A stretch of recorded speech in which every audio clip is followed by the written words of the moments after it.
Gracias, Padre. Te adoramos y te bendecimos porque tú eres bueno y misericordioso. Sí, Señor de la gloria.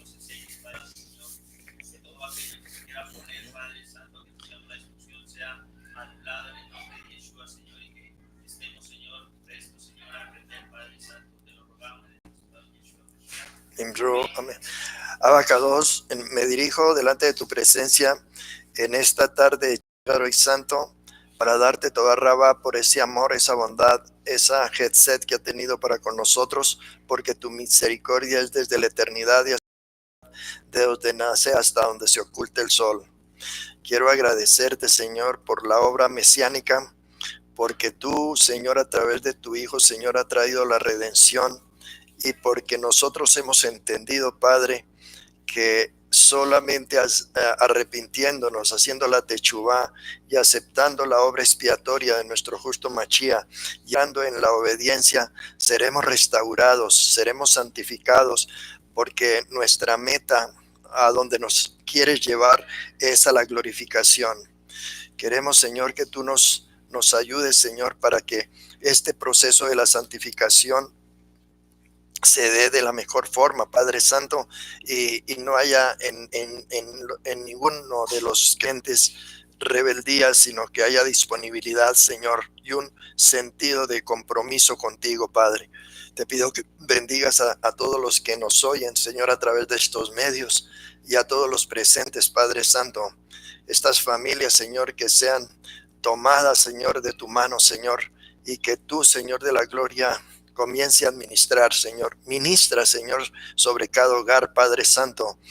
Y también, Señor, seas tú, Señor, restaurando, Padre, porque la obra mesiánica es una obra de restauración, porque tú has venido, Señor, a restaurar las familias. Estamos viviendo un tiempo muy difícil. La última generación, Padre Santo, antes de que entre el reino del Mesías. En esta generación, Señor, se están viendo los ataques de Hasatán, Señor, en las familias. Hasatán viene a robar, matar y destruir, pero Yeshua HaMashiach nos ha venido a dar vida y vida en abundancia. Por eso te rogamos, Señor, que esta restauración mesiánica llegue, Señor, a donde hay tanta necesidad, a los hogares que están siendo quebrantados, que están siendo heridos, que están siendo atacados por el enemigo. Reprendemos todas las fuerzas de las tinieblas y expulsamos, Señor, de estas vidas todos los poderes de la oscuridad, y pedimos que tu presencia, Padre Santo, Bechen Yeshua HaMashiach, llegue, Señor, a donde hay necesidad, Padre. Ahora te pedimos que esta instrucción que nos va a dar en esta tarde también llegue como agua fría al alma sedienta, en el nombre de Yeshua HaMashiach. Amén y amén. La paracha para hoy, la paracha Kitizá, cuando tomes, está en el capítulo 30 del libro de Shemot, en español el libro del Éxodo, capítulo 30, del versículo 11 hasta el capítulo 34-35. Sigue siendo parte de la segunda parte del libro de Shemot sobre la finalidad de la redención y el servicio al Eterno. Es que ahí en el libro de Shemot, ya a partir del capítulo 12, encontramos el tema de la redención. Y aquí, ya que hemos avanzado en el capítulo 30 al 34, es tema de redención. Esa forma se instruye sobre el medio shekel para el santuario. También habla de la pila de bronce, el aceite de la unción y el incienso. Pero luego narra la triste episodio que es el capítulo 32. Es algo catastrófico. El episodio del becerro de oro, que fue la causa o motivo para que el testigo, que era Moshe, que traía la Torá, rompiera las lajas, y entonces viniera una reprensión para el pueblo de Israel. La intercesión de Moshe, porque Moisés es el que intercede ante el Eterno, porque el Eterno en aquel día de la tragedia quiso destruir al pueblo de Israel y sacar de los lomos de Moshe un nuevo pueblo. Pero Moshe, que es el primer redentor, no aceptó la propuesta, sino que prefirió que, y le dijo al Eterno que lo borrara del libro de la vida, pero que no fuera a destruir el pueblo. Y el Eterno le entregó el pueblo a Moshe. Y luego viene el pacto renovado en el capítulo 34, porque Moshe tiene que hacer unas nuevas lajas de piedra y subir de regreso 40 días con sus noches al monte para que el Eterno nuevamente le dé la instrucción, las 10 palabras, y el pueblo no quede a la deriva sin la instrucción. Nos hemos propuesto en este ciclo de la lectura de la Torá estudiar más alágicamente los misbot del Eterno, habiendo ya desarrollado enfoques exegéticos y devocionales. Así que hemos sido redimidos para servir al Eterno, y no hay mayor servicio que obedecer los mandamientos. Como dijera nuestro justo Machía, si me amáis, guardad mis mandamientos. Para poderle uno servir al Eterno, pues es necesario ser obediente y ser un ejemplo. Es así como en esta porción de la Torá nos encontramos con los siguientes mandamientos. Encontramos el mandamiento del 105 al 113 de los 613 mandamientos de la Torá. Así que en esta ocasión, en esta parashá, hay 9 misbot. Y el 105 es el precepto de donar la mitad de un shekel o ciclo de plata cada año. Lo encontramos en Shemot capítulo 30, del Pachut 12 hasta el 16. El mandamiento 106 es el precepto para un cohen de lavarse los pies y las manos cuando realice su servicio en el santuario. Está en Éxodo, Shemot, capítulo 30, del 19 y 20. El misbot, mandamiento 107, precepto de ungir con aceite de la unción a un cohen agadol, sumo sacerdote, y a cada rey de Israel. Eso lo encontramos en Shemot, Éxodo 30:25. El mandamiento 108, prohibición de que un extraño unte su cuerpo con el aceite de la unción. Shemot 30:32. El mandamiento 109, prohibición de reproducir el aceite de la unción según la fórmula establecida por la Torá. Éxodo, Shemot, capítulo 30:32.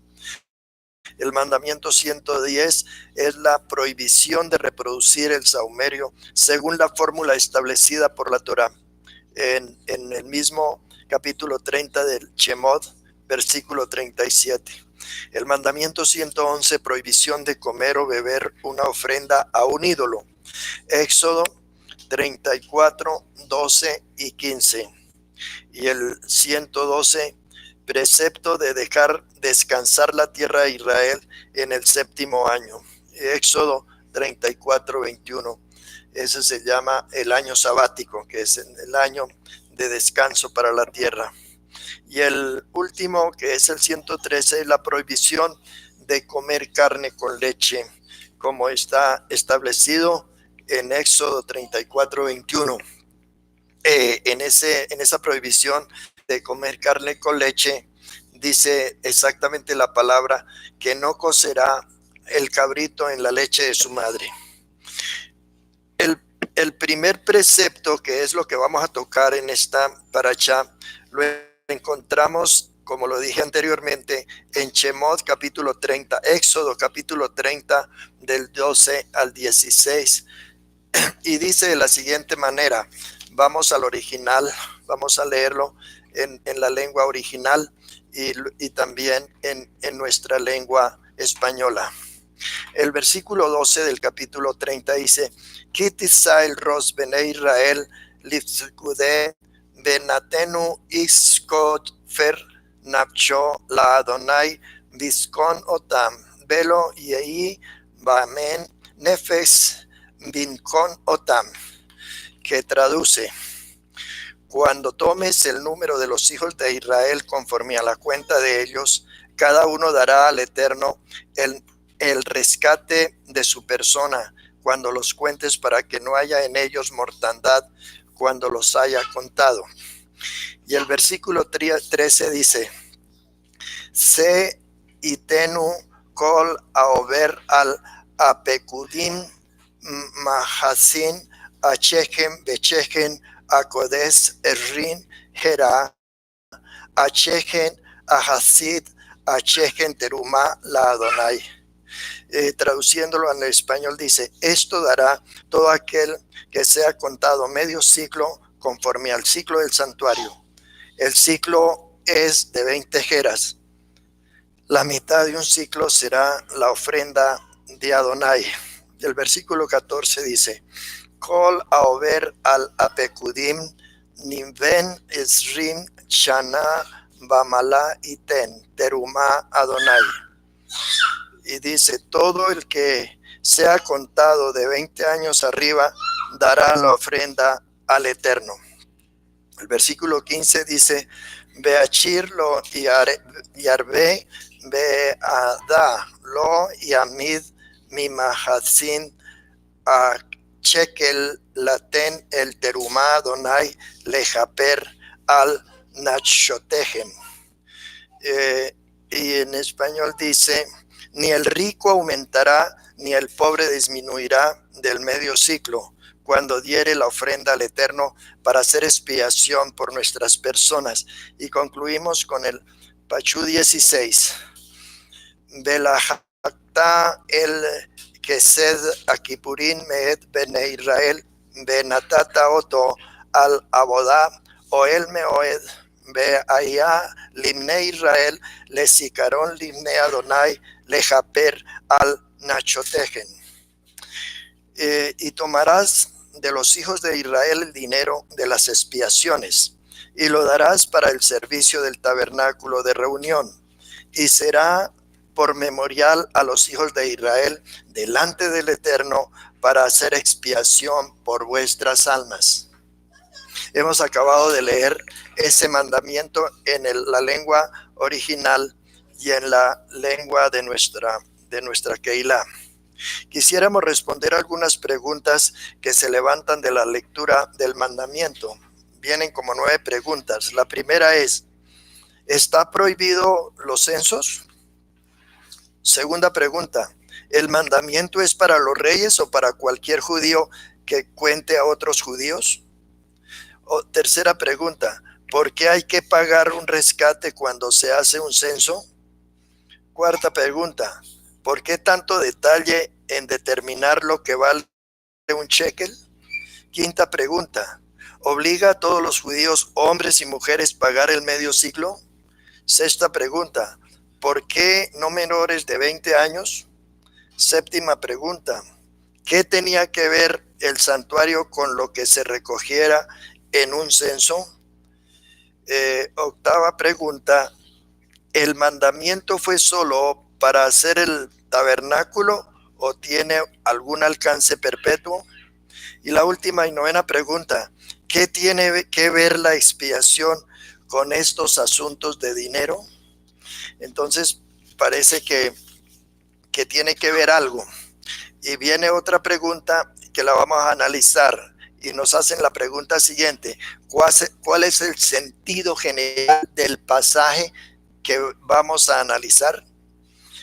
Y entonces la respuesta es: unos interpretan que lo principal del pasaje no es tanto la forma de hacer los censos, sino la ordenanza Moshe para recaudar dinero del pueblo por medio del censo, tanto por la cabeza para el servicio del tabernáculo. Esto se debía hacer cuando él contara al pueblo. Algunos piensan que se refiere solo al primer conteo de ellos cuando se creó el tabernáculo, y que este impuesto compensa lo que fue definitivamente en las contribuciones voluntarias para el acabado de la obra. ¿De la obra de qué? Del tabernáculo, ¿no?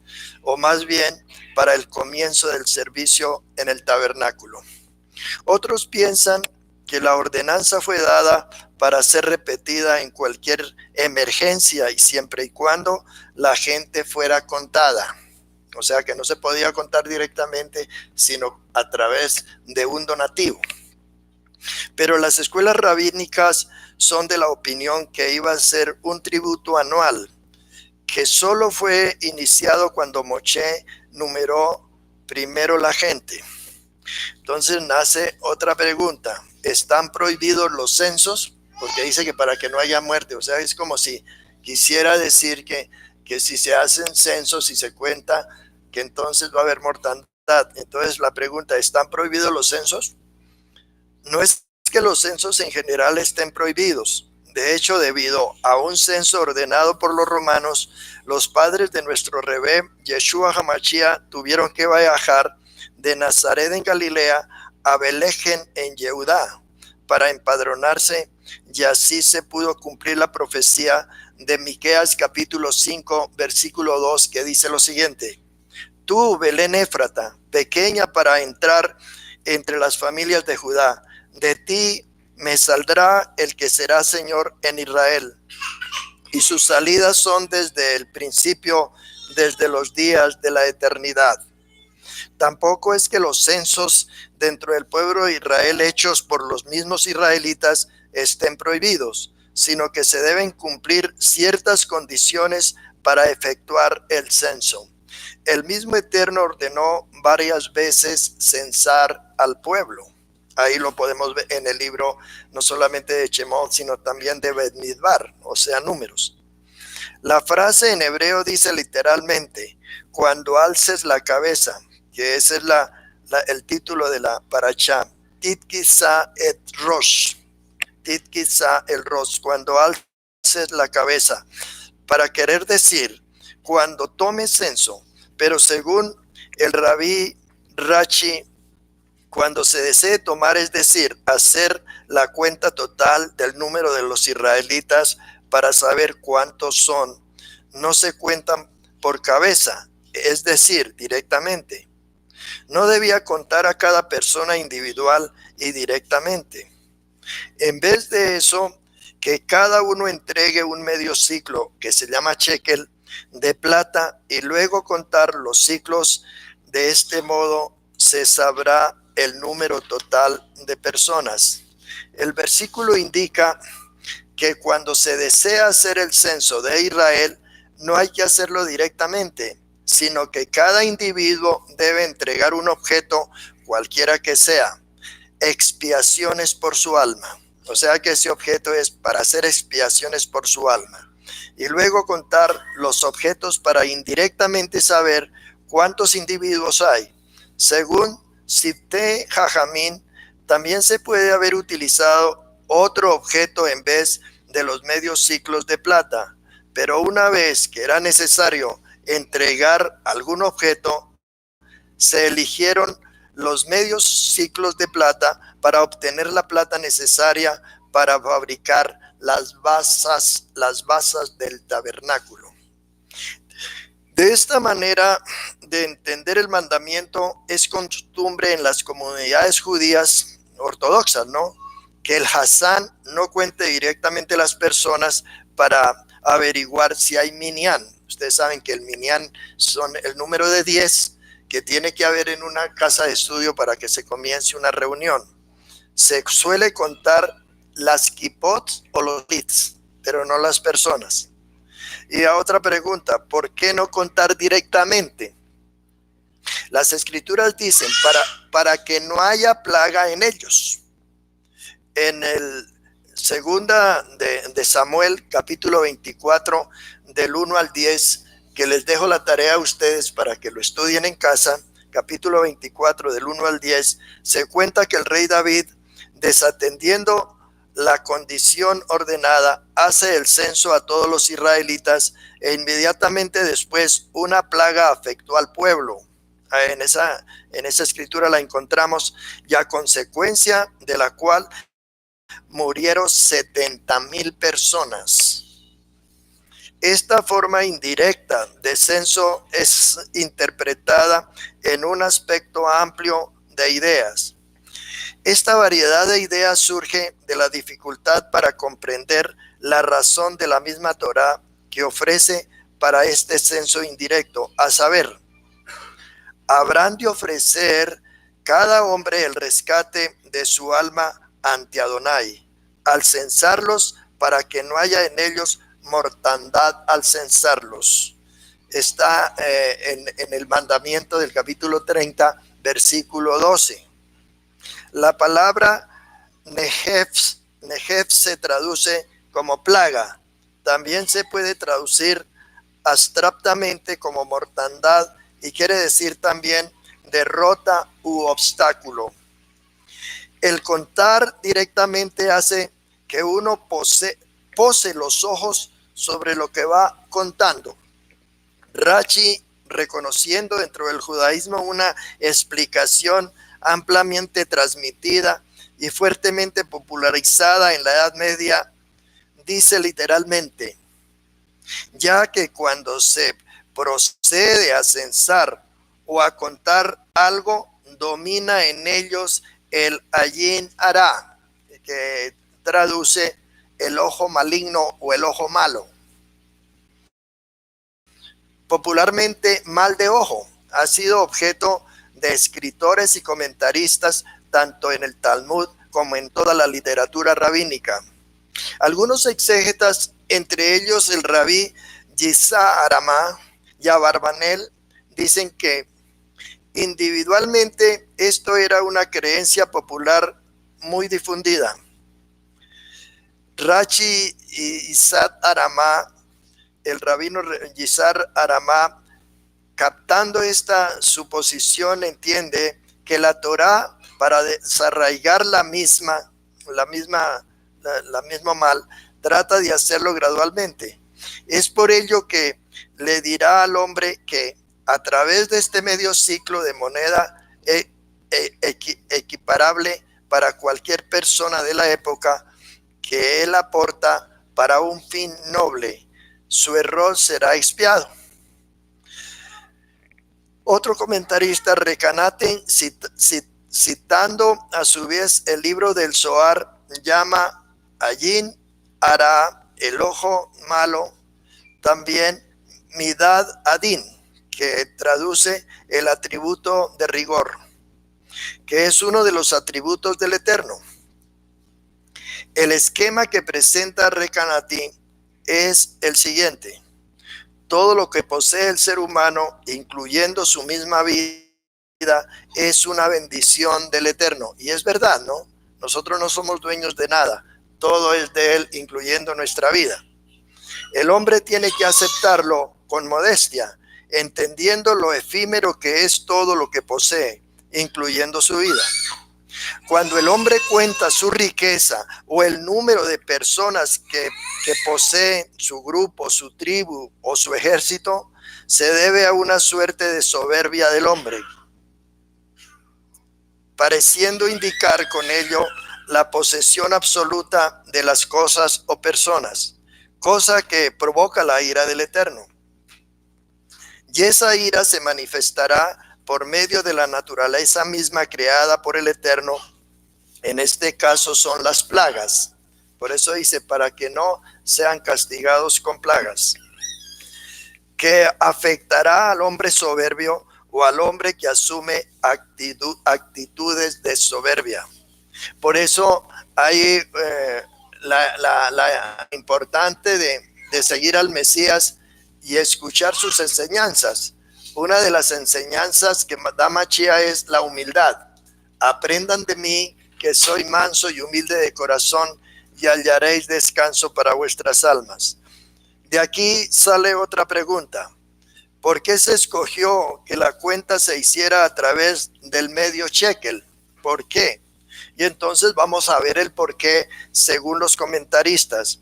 Según el rabí Yisad Aramá, presenta un esquema distinto al de Recanati.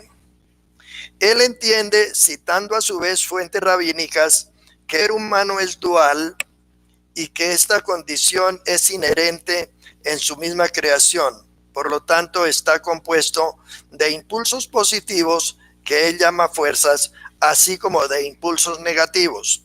En el hebreo, en la lengua K2 se dice el Yeser Hará y el Yeser Tov. Estas fuerzas o impulsos están distribuidos en forma equilibrada y forman la personalidad de cada ser humano. El ser humano debe cuidar las fuerzas negativas que están dentro de él y que conforman la mitad de su persona. Por lo tanto, si esta mitad se deteriora, habrá que reparar dicho deterioro. De ahí que el medio ciclo está simbolizando esa parte negativa materialista que puede desequilibrar al ser humano. Y a través de este aporte del medio ciclo que el hombre hará, tomará conciencia de su realidad y reparará y rectificará sus errores. Es como un tikkun, mejor dicho, y completará armoniosamente su personalidad. Así como el medio ciclo, cuando se une con otro medio ciclo, forma una unidad, todo un armonioso unidad. De allí que esta recaudación del medio ciclo se llama por la Torá Kefed Akipurín, que traduce la plata de las expiaciones. Hay otra pregunta: ¿por qué tanto detalle en determinar lo que vale un shekel? Es mucho el detalle que da en esos textos. La expresión ciclo sagrado, que es shekel HaKadosh, no significa que la moneda llamada shekel es sagrada en sí misma, sino que es la unidad de valor utilizada por la Torá para las tasaciones monetarias de objetos consagrados.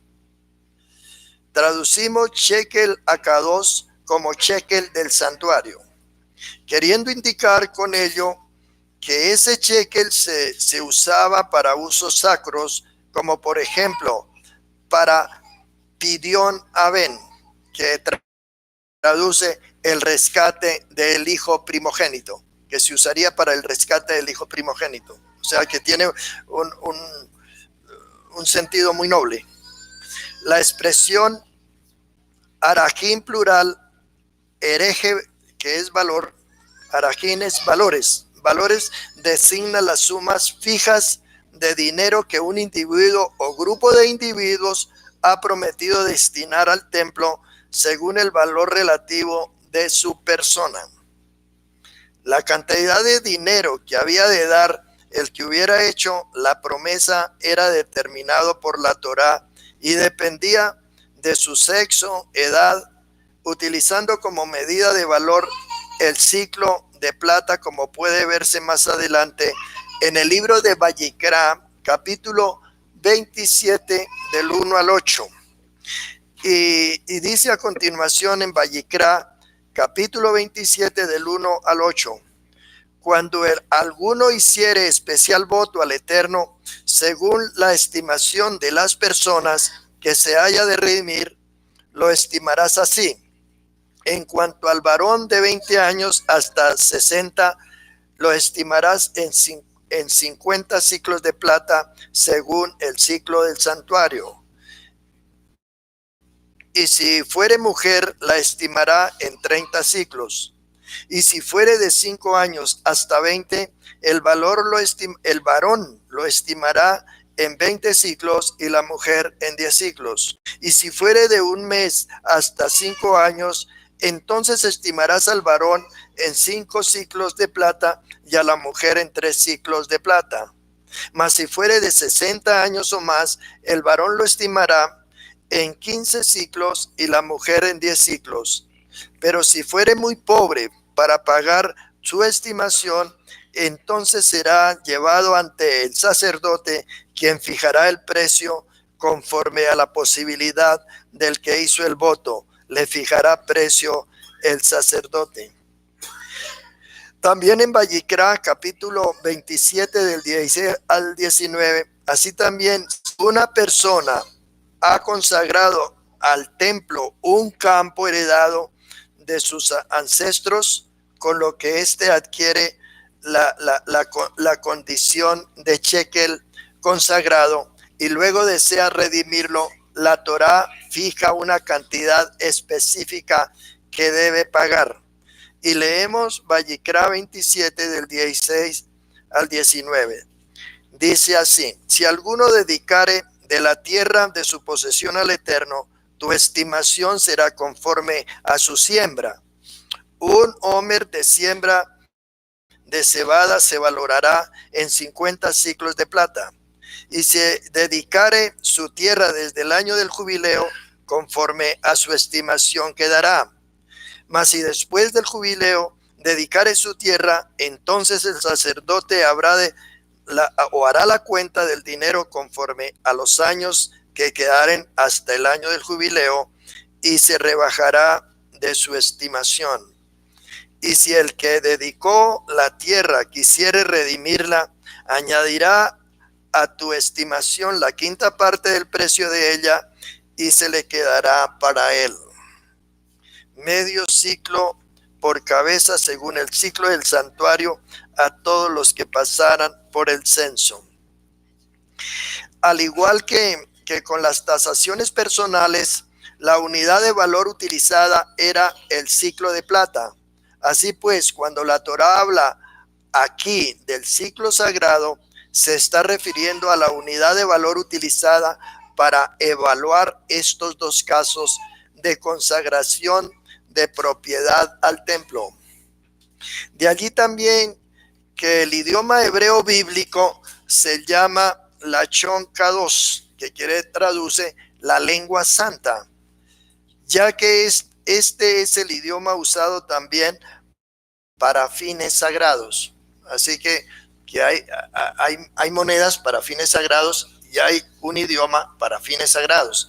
Por eso en esta tarde no es que estemos hablando aquí en hebreo, no, estamos en español, pero hemos tocado algunos textos de la lengua original, porque en las sinagogas cuando se lee la Torá se lee en la lengua santa. El ciclo del santuario, que contenía 20 jeras, fue sin duda el ciclo original de peso completo, como se distingue del ciclo más ligero, que era el actual en el uso ordinario. En Éxodo 38, 26, el medio ciclo se llama literalmente la división, es decir, la mitad. Otra pregunta que surge es: ¿obliga a todos los hebreos, hombres y mujeres, pagar el medio ciclo? Dice, el de 20 años arriba. Aunque aquí no se explica que solamente el varón adulto de 20 años para arriba salía al ejército y era obligado a pagar el censo. En el Bet-Midbar 1:3, o sea, en Números, el libro de Números, se menciona explícitamente, por lo tanto, la frase de 20 años para arriba es la explicación de la frase: todo aquel que pase entre los contados, que contados en hebreo se dice pekudín, entre los pekudín, los contados, refiriéndose a los que fueron contados para salir al ejército. Aquí, como en todos los demás casos, el que se haya censado al pueblo de Israel, el censo únicamente incluía a los varones adultos, no a las mujeres, lo cual puede comprobarse en la Mishnah tratado Shekalin, capítulo 1, Mismot 1 y 3. De ser contado para los varones de más de 20 años nos explica cómo el medio shekel era como una especie de rescate tan indispensable como era el escaparse de las plagas y de ser herido o morir en la guerra. Aquí es para las expiaciones. Yo lo quiero relacionar con otro elemento que el Eterno usó allá en Egipto, que fue al cordero de Pesa, la sangre del cordero de Pesa, que tenía un propósito: al untar la sangre en las casas, en los dinteles y en los postes, para que no viniera la mortandad, o sea, la plaga no los atacara. Entonces este medio tiene el propósito de que no haya mortandad por causa de plagas. Sin embargo, en el tratado Checalín se afirma que este tributo que se hizo anual obligaba también a los levitas exentos de ir a la guerra, a los prosélitos y a los esclavos libertados, mas no a los sacerdotes. Eso está en el capítulo 1, Misná 3. Otra pregunta es, ¿por qué tanta exigencia de que fuera exactamente medio shekel para todos, sean ricos o sean pobres? El autor de la Milá Belulá cree que la prohibición de exceder o de disminuir era para no entorpecer el censo, ya que los medios ciclos recogidos corresponderían exactamente al número de censados, no así si alguien se excediera. O sea, ahí sí no se sabía porque se perdería la cuenta, ¿no? Según Alchel, que es el autor de la Misná, el hecho de que se pida medio ciclo y no uno completo es como queriendo indicar que toda contribución no representa más que un fragmento del conjunto. Toda persona necesita de la otra para formar la talanada unión, o sea, la ejad. Es el mensaje. Solo nadie es nada.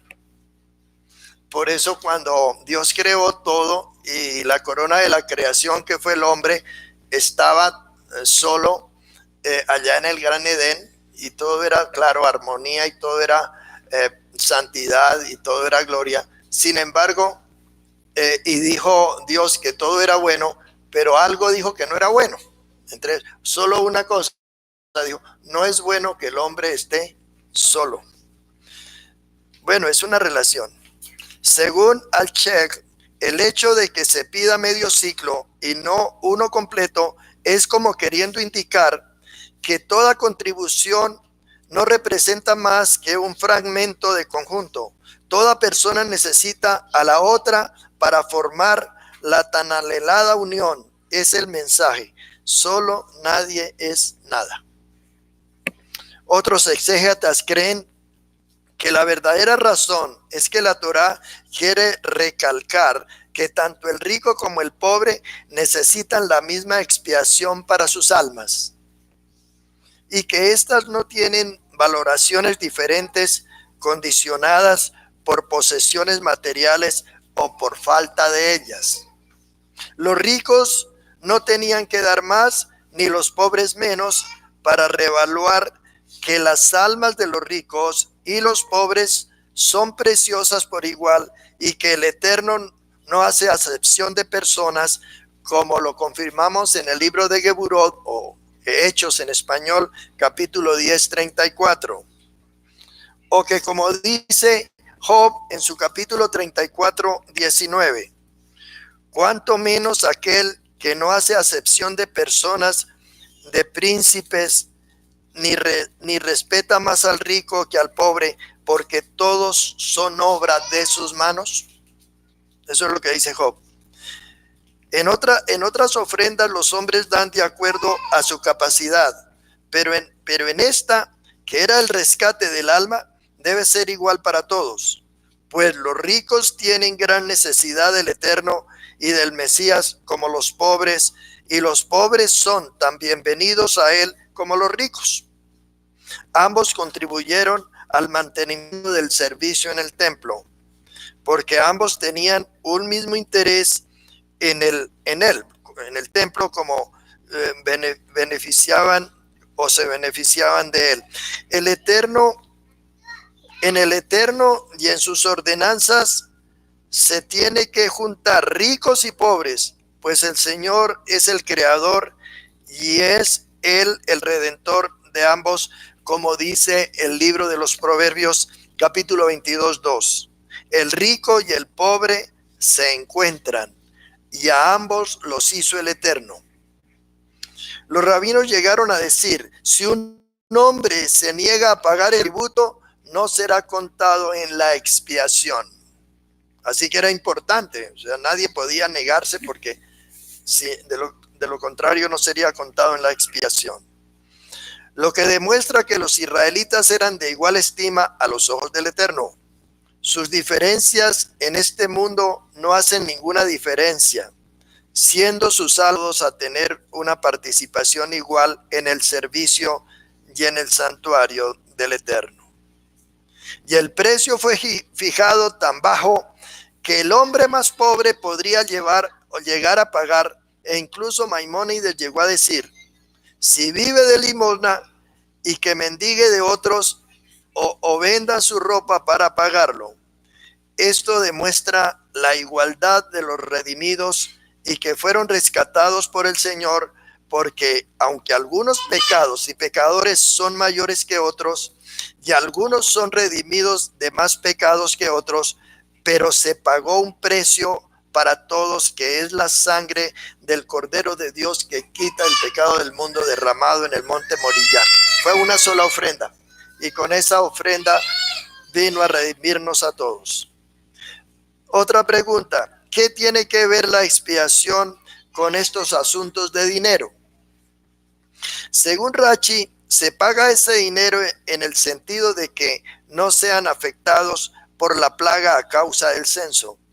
Según Gur Aryeh, no como expiación de pecado, lo cual no viene al caso aquí, puesto que la Torá ya declaró explícitamente que el propósito del medio shekel era la prevención de una plaga. Siendo así, el verbo likaper, anunciado aquí, no se debe ser entendido en el sentido literal de expiar un pecado, sino en su acepción de rescate, redimir. El dinero dado para rescatar a una persona de una situación de peligro es llamado kofar nefesh, relacionada con el verbo likafer. La frase debe entenderse y leerse en el sentido de para rescatar sus almas de la plaga. Rachi prosigue su argumentación distinguiendo dos ofrendas o porciones separadas que fueron hechas con el censo. Una fue la porción separada de plata destinada a la fabricación de las basas del tabernáculo, pues Moshe contó a los israelitas cuando ellos comenzaron la contribución para la construcción del tabernáculo, y cada uno entregó un medio ciclo, lo que hizo un total de 100 talentos, que se llama kikar de plata, como se declara. Y la plata de los contados de la asamblea fue 100 talentos. De estos 100 talentos de plata se hicieron las basas para el tabernáculo, como se declara: los 100 talentos de plata fueron para hacer las basas del tabernáculo. La segunda porción separada también tuvo lugar por medio de un cómputo, ya que Moshe los volvió a contar cuando el tabernáculo fue erigido. Esto es el cómputo mencionado al principio del libro de Bamidbar, números en español, en el primer día del segundo mes del segundo año. Tomen el censo de los hijos de Israel. En esa ocasión cada uno entregó medio ciclo, y la suma total de ciclos fue utilizada para adquirir las ofrendas animales comunitarias de cada año. Vea cómo se utilizó. Es acerca de esta porción separada que este versículo dice que era para expiar por sus almas, ya que las ofrendas animales tenían como propósito hacer la expiación. Entonces ese recurso era para comprar los animales que iban a ser usados en los sacrificios. Según la primera explicación, la expiación era una medida preventiva para evitar una posible plaga. Claro, la expiación era para evitar la plaga como consecuencia del cómputo. Esta segunda explicación difiere de la primera en el hecho de que la expiación no se limita a esa circunstancia, sino que su propósito era proveer expiaciones en forma permanente mediante las ofrendas animales. Así que las ofrendas tenían que ser continuas, ¿no? Ahí encontramos ya los que hemos estudiado las ofrendas de la tarde, la mañana, y las ofrendas continuas, las ofrendas por la culpa, las ofrendas por la paz, las ofrendas por el pecado. Es sumamente interesante esta anotación de Rachi frente a los exmesiánicos de ahora, que nos critican de creer que la expiación del pecado es por sangre, cuando Rachi mismo lo está definiendo, que está diciendo que ese recurso era para comprar el ganado para las ofrendas. Que le aleguen a Rachi y que estudien judaísmo. Entonces en el judaísmo sí se ve que sin expiación, sin derramamiento de sangre, no hay remisión de pecado. Ese es judaísmo bíblico. No estamos hablando de islamismo ni de catolicismo aquí. Estamos hablando del judaísmo.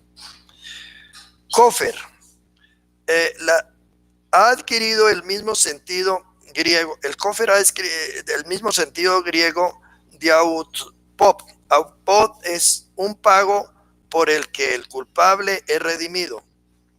Si le fuera impuesto precio de rescate, entonces dará por el rescate de su persona cuanto le fuera impuesto. Vemos en el Shemot capítulo 21, Éxodo 21:30. Y no tomarás precio por la vida del homicida, porque está condenado a muerte, indefectiblemente morirá. Y aquí lo vemos en Bet Midbar 35:31, que según la Torá, los pecados de muerte, como el homicidio, el pecado de la idolatría, el pecado de la brujería, el pecado del adulterio, no tenían rescate.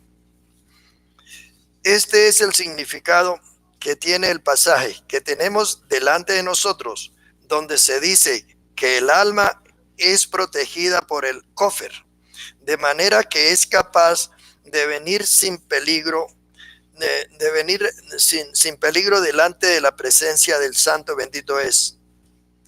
Y en el libro de Bamidbar, capítulo 8, Pachú 19, dice: y yo he dado el don a los levitas, a Aarón y a sus hijos, de entre los hijos de Israel, para que ejerzan el ministerio de los hijos de Israel en el tabernáculo de reunión, y reconcilien a los hijos de Israel, para que no haya plaga en los hijos de Israel al acercarse en los hijos de Israel al santuario. Así que el ministerio de los Coanín, de los Levín, era el ministerio de servir en el santuario para hacer las expiaciones por la sangre, para que no viniera la plaga sobre el pueblo de Israel. Bueno, y la plaga natural pues es pasable, pero es que lo que sí es terrible y es lo que el hombre debe evitar es la muerte eterna, la condenación eterna. De todas maneras, el dinero de redención dado, que sin duda era utilizado en el servicio del santuario, en última instancia se dedicó al uso benéfico de quienes lo dieron. O sea, la gente lo dio, pero de ella misma se sirvió el que lo dio. Es como aquí cuando se paga para hacer las santas convocaciones, se da una cuota, pero esa cuota es para el beneficio de los que la damos, para todos. Este tributo debía pagarse como un rescate del alma, para que no pudiera haber plaga entre ellos. O sea, nosotros lo hacemos aquí para obedecer la Torá, para que no venga el juicio. Entonces hacemos las santas convocaciones porque son mandamientos, y hacemos el aporte para que no nos venga o no transgredamos la ley del Eterno, ¿cierto? Porque la transgresión de la ley, ¿cómo se llama? Pecado. Por este tributo reconocían que recibieron sus vidas del Eterno y que le habían entregado sus vidas a él, y que ellos dependían de su poder y paciencia para su continuidad, y así hacían homenaje al Eterno de sus vidas y abolían las plagas que habían merecido sus pecados. Y nosotros en esta rectificación que estamos haciendo, pues estamos deteniendo la ira del Eterno por este ticún, por esta rectificación, por este proceso en que nos lleva el Eterno, que a través de la obediencia nuestra vida se está santificando. Y entonces Él, que es misericordioso, que es grande en misericordia, no permite que nos caigan las plagas, y las promesas que son fieles y verdaderas, como caerán a tu lado 1000 y 10,000 a tu diestra, no llegarán a nosotros, aunque estemos en un mundo tan turbulento como el que estamos viviendo, con un desorden moral a diestra y siniestra, aunque nosotros no seamos queridos por el mundo, aunque hayan amenazas, pero el Todopoderoso nos protege. Así que el medio shekel, al igual que la sangre de los animales, era como la barrera protectora alrededor del creyente para guardarlo de los juicios y de las plagas y de la muerte, y ahora nosotros de la condenación. Esto tipifica el rescate de las almas por el Mesías. Ay, qué bueno. Gracias, Padre, por nuestro Mesías, porque si no hubiera sido por él, nuestra alma se hubiera perdido, ¿cierto? Que no es todo el mundo, obviamente, sino que son rescatados del mundo los israelitas, el Israel del Eterno, pueblo numeroso cuyos nombres están inscritos en el libro de la vida desde antes de la fundación del mundo. Ahí está. De ahí que esto no se llena, aquí no hay multitudes, sino que son las ovejas de la casa de Israel que el Señor está trayendo para prepararnos como esa novia ataviada, sin mancha, sin arruga y sin contaminación, para ir a la boda. Entonces, de este rescate podemos ver, y ya como tarea para que lo estudien en casa, el libro de Meir, Marcos, capítulo 10, 45, Galatayín o Gálatas, capítulo 4, 5, el libro de Primera de Timoteo, capítulo 2, 6, y especialmente el libro de Tito, en su capítulo 2, 14. Ahí se van a encontrar con el rescate de las almas por el Mesías. La frase "para que no haya plaga entre los que cuentan", la Septuaginta o la versión de los 70 lo traduce como "que no haya caída entre los que cuentes". El rescate de las almas por el Mesías los preserva de una total y final caída por el pecado en una ruina y destrucción eterna, o para que no haya muerte, como lo traduce el Targum de Onkelos, porque la redención por el Mesías los asegura de la muerte segunda, incluso de una muerte física, como una sentencia penal o una sentencia por accidente, o que un malvado le corte la vida a un creyente, porque la vida depende del Eterno. El Señor la da, el Señor la quita, sea el nombre del Señor bendito. Porque cuando dice que la redención asegura que no vayamos a morir en la muerte segunda, esa muerte segunda se traduce la muerte eterna o la condenación eterna. Y eso lo confirma el libro de Revelación, capítulo 26, que nos dice a nosotros: bendecido y santo el que tiene parte en la primera resurrección. La segunda muerte no les hará daño, sino que seremos sacerdotes del Mesías y reinaremos con él 1000 años. Gocémonos y alegrémosle y démosle gloria a nuestro Padre por este Redentor, por este rescate, porque tenemos esperanza de una vida eterna. Como una expiación por las almas, señala la falta de santidad en la naturaleza de Israel, y le recordaba al pueblo continuamente que por naturaleza estaba alienada del Eterno, y que solo podía permanecer en el pacto con el Eterno y vivir en su reino bajo la sombra de su gracia que cubría su pecado. No fue sino hasta cuando esa naturaleza pecaminosa fue santificada por una expiación perfecta y una servidumbre a la ley, cuando fue glorificada y completamente transformada en esa filiación en que Israel fue llamado primogénito del Eterno. Como dice, los hijos del reino ya no tienen que pagar este dinero de expiación por sus almas. Y dijo, sí. Y entrando, bueno, la Brihadachá, ¿no? Nos confirma la Brihadachá algo que sucedió en el ministerio de Yeshua, y dice, y entrando en la casa, Yeshua le habló primero diciendo, ¿qué te parece, Simón? Los reyes de la tierra, ¿de quién cobran los tributos o los impuestos? ¿De sus hijos o de los extraños? Kefa le respondió, de los extraños. Yeshua le dijo, luego los hijos están exentos. Sin embargo, para no ofenderlos, ve al mar y echa el anzuelo, y el primer pez que saques, tómalo, y ábrale la boca, y hallarás un estatero. Tómalo y déselo por mí y por ti.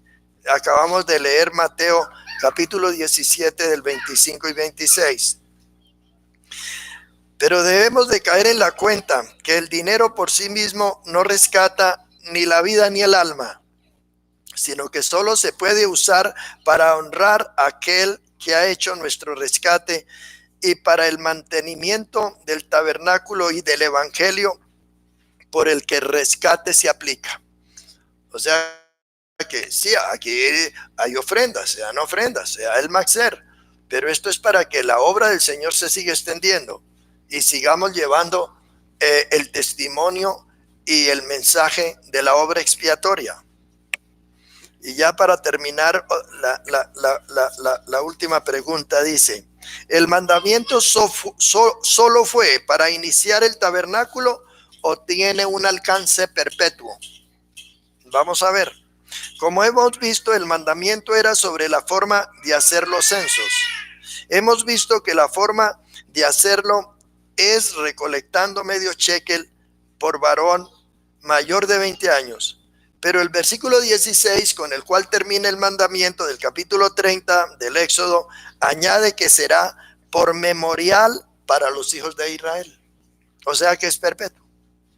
¿Y cómo lo aplicamos? Según Abarbanel, esto quiere decir que en las generaciones futuras también se seguirá recaudando el medio ciclo, independientemente de que haya censo o no, que será destinado para los gastos del Bet Amidash, y así el pueblo de Israel recordará lo que fue establecido en la época de Moshe. Pues nosotros tenemos muy en claro que ahorita no hay templo, porque desde el año 70, cuando vino Vespasiano y Tito, los romanos nos dejaron sin templo. Pero también tenemos claro por la profecía, no solamente de Daniel y de Ezequiel, otras profecías que en este momento se nos escapan, y sería muy extenso el tema de que se va a levantar el tercer templo y que todo está listo.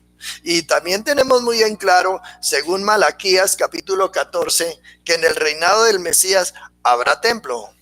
Y también tenemos en claro que cuando Salomón consagró el templo, dijo que esa sería casa de oración para todos los pueblos. Y también tenemos en cuenta, según Zacarías 14, que las naciones subirán de año en año a celebrar la fiesta de Sukkot allá en el templo. Entonces, según Abarbanel, esto quiere decir que en las generaciones futuras también se seguirá recaudando el medio ciclo. ¿Por qué? Porque se va a levantar el templo. En efecto, encontramos en el mismo Tanakh la existencia de esta doble costumbre. Si leemos el libro de Nehemías, capítulo 10:33, donde se relata que se estableció la obligación de recaudar shekechin a shekel, un tercio de shekel, que era destinado para sufragar gastos del culto en el Bet Amidrash. Es más, de acuerdo con Segunda de Crónicas 24:6, el rey el rey que había en ese momento, reclama a Loayada, que es el sacerdote, el no haber requerido del pueblo Masad Moshe, o sea, la donación del medio ciclo, tanto como había dicho Moshe. Entonces dice lo siguiente en el capítulo 24:6. Por lo cual el rey llamó al sumo sacerdote Joiada y dijo: ¿por qué no has procurado que los levitas traigan de Judá y de Jerusalén la ofrenda que Moshe, siervo del Eterno, impuso a la congregación de Israel para el tabernáculo del testimonio? Más adelante, en la época de la Misná, ya veremos que se empezaba a recaudar el medio ciclo desde el primer día de Adar, y el producto de la recaudación era destinado a sufragar los gastos del Beit Hamidash, o sea, del templo. Cuando el segundo templo fue destruido, esta costumbre fue suplantada por la lectura en la sinagoga del pasaje incluido en Éxodo 30:12 y verso siguiente, que se llama a ese Shabbat Shekalin. Es este Shabbat, porque es la parashá que nos correspondió. Entonces este es el Shabbat Shekalin, y eso ya viene desde la caída del templo, después del año 70. El hecho de que se entendió como un tributo anual lo podemos constatar con la documentación de la Brija Dachá del siglo I, que ya la vimos, pero volvemos a reiterarlo. Nos dice que cuando llegaron a Capernaum, vinieron a Kefa los que cobraban los dracmas y le dijeron: vuestro maestro no paga los dracmas. Y él les dijo: sí. Y al entrar en la casa, Yeshua le habló primero diciendo: ¿qué te parece, Simón? Los reyes de la tierra, ¿de quiénes cobran los tributos o los impuestos? ¿De sus hijos o de los extraños? Kefa le respondió: de los extraños. Yeshua le dijo: luego los hijos están exentos. Sin embargo, para no ofenderlos, ve al mar y echa el anzuelo, y el primer pez que saque, tómalo, y al abrirle la boca hallarás un estatero, tómalo y dalo por mí y por ti. Siglo y medio más tarde, la Misná dedica todo un tratado llamado Shekalin, en que se da cuenta del tiempo y de la manera de recobrar este dinero de rescate, de los usos que había de darle, de quienes estaban obligados a pagarlo y quienes no, de la fecha de pago acerca de la parachá que estamos analizando en Adar, o sea, esta parachá, de las 15 mesas que eran preparadas para recibirlo y de los 25 personas que se sentaban en el santuario para atender. Pero a nivel Dras y Sod, que es el tercero y cuarto nivel de la interpretación de la Torá, iba a ser memorial a los hijos de Israel para hacerles recordar su liberación del pasado y para mantener la vista en su redención futura. Kefa, el apóstol Pedro, dirigiéndose a nuestro pueblo, parece que alude a esto para revelar que este modo de expiación era insuficiente en sí mismo y solo señalaba al gran sacrificio que en la plenitud de los tiempos se debe hacer para los pecados del mundo. Y citando primera de Pedro, que primera de Kefa, capítulo 1, 18 al 20, lo leemos. Vosotros sabéis, dice él, que vosotros no fuisteis rescatados con cosas corruptibles como de oro y de plata, de la vana manera de vivir recibida por la tradición de los padres, sino con la sangre preciosa del Mesías, como de un cordero sin mancha y sin arruga, o sea, sin mancha y sin contaminación. Verdad os digo que fue preordenada antes de la fundación del mundo. O sea que antes de la fundación del mundo, el plan de redención a través del Mesías ya estaba preparado. Gracias, Padre, porque nosotros hemos llegado a ese plan que estaba preparado antes de la fundación del mundo para rescatarnos de la condenación eterna, del castigo eterno, de las maldiciones y de las plagas que pueden caer. De ahí que hay promesa para cada uno de nosotros que ninguna de las plagas que envió a los egipcios le enviará a su pueblo. Así que por eso le damos gracias al Eterno.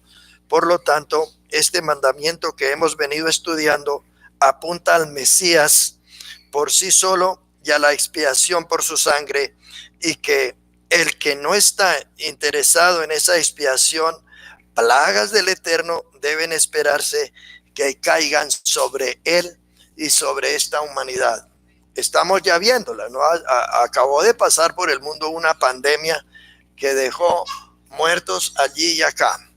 Y seguimos cuidándonos, pero el principal cuidado no es tanto que se vacune usted con las vacunas, sino que se vacune con la obra expiatoria, que se arrepienta de su pecado y que acepte obedecer los mandamientos, porque llega la hora y la hora ha de llegar. Yo estoy viendo, por ejemplo, ahorita que ya se acerca Armagedón, así que lo que hemos visto no es nada comparable con lo que está por venir, porque va a haber una gran tribulación cual nunca la ha habido desde la fundación del mundo. No crea que lo que está haciendo Rusia con Ucrania es un piropo.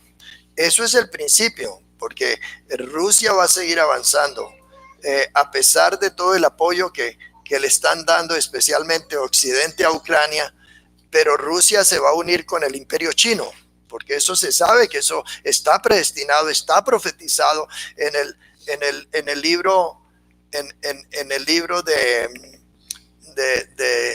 bueno, ahora Ezequiel, capítulo 38 y 39, podemos ver cómo se va a desarrollar esta guerra de Armagedón, cómo Rusia con los chinos va a llegar a atacar a nuestro pueblo y se va a unir con las naciones ateas, porque el ateísmo está tomando fuerza. América Latina ya estaba dando gritos de libertad. Decían, no, el comunismo cayó, ya la cortina de hierro se cayó. Gorbachov fue un instrumento especial que Dios lo usó para destruir el comunismo de Rusia. Las dos Alemanias que estaban separadas por el muro de Berlín ya no están separadas porque el muro se derribó. Ahora sí, se acabó el comunismo. Y miren lo que estamos viendo. América Latina plagada de ateos, gobernantes crueles, prácticamente se han levantado dictadores por todas partes, y ellos son los que, unidos con estos dictadores grandes, o sea, son los títeres de las dictaduras internacionales que se están uniendo para la guerra de Armagedón. Y nosotros, ¿qué?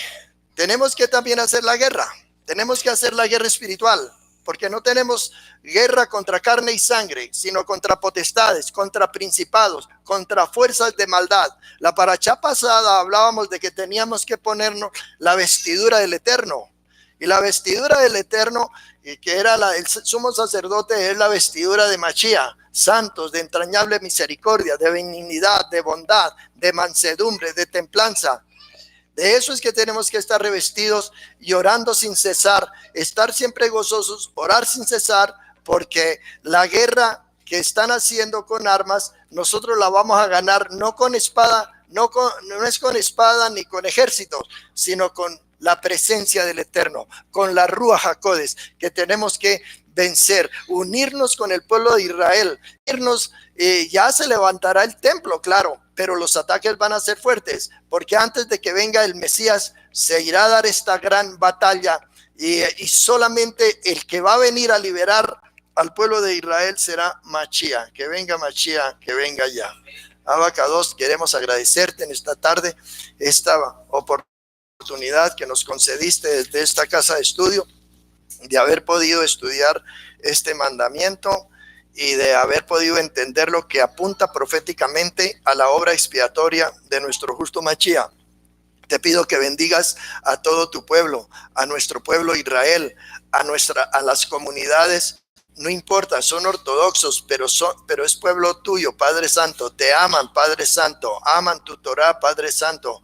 Levanta, Señor, a los hasídicos, a los lubabis, Padre Santo, y que se le revele Yeshua HaMashiach.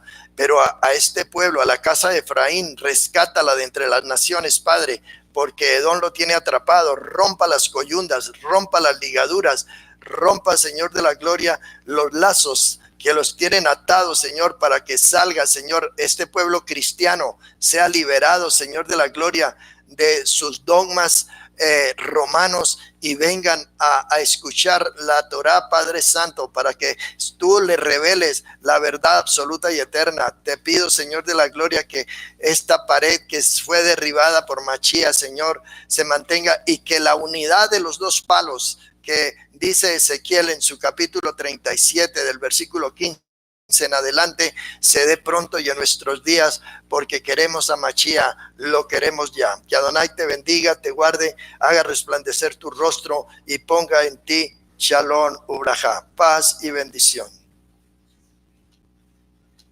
Muchas gracias para todos.